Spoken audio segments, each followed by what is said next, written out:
Hi friends, ఈరోజు మనం థైరాయిడ్కి సంబంధించిన ఒక ఆయుర్వేదిక్ మెడిసిన్ గురించి తెలుసుకుందాము. దాని పేరే కాంచనార గుగ్గులు.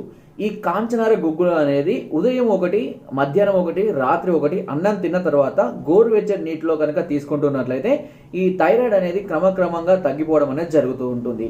అంతేకాకుండా దీని హైడ్రోసిల్ లాంటి సమస్యలు ఉన్న వాళ్ళలో కూడా ఈ కాంచనార గుగ్గులు అనేది వాడుకోవచ్చు.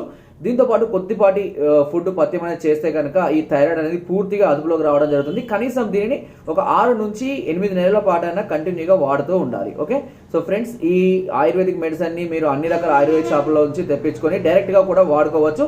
ఎలాంటి సైడ్ ఎఫెక్ట్స్ కానీ ఎలాంటి సమస్యలు కానీ ఉండవు. సో ఆయుర్వేదిక్ మెడిసిన్ ని అందరికీ పరిచయం చేయాలనే మా యొక్క ఈ తపనకు మీరు అందరూ కూడా సహకరిస్తారని, నా ఛానల్ లైక్ చేస్తారు, షేర్ చేసి ఆయన సబ్స్క్రైబ్ కూడా చేసుకుంటారని మనస్ఫూర్తిగా కోరుకుంటున్నాను. సో ఫ్రెండ్స్, ఈ అవకాశాన్ని అందరూ ఉపయోగించుకోండి. మరెన్నో అద్భుతమైనటువంటి ఆయుర్వేద మెడిసిన్ గురించి నేను చెప్పబోతున్నాను. అవన్నీ కూడా మీకు తప్పకుండా చాలా ఉపయోగపడతాయి.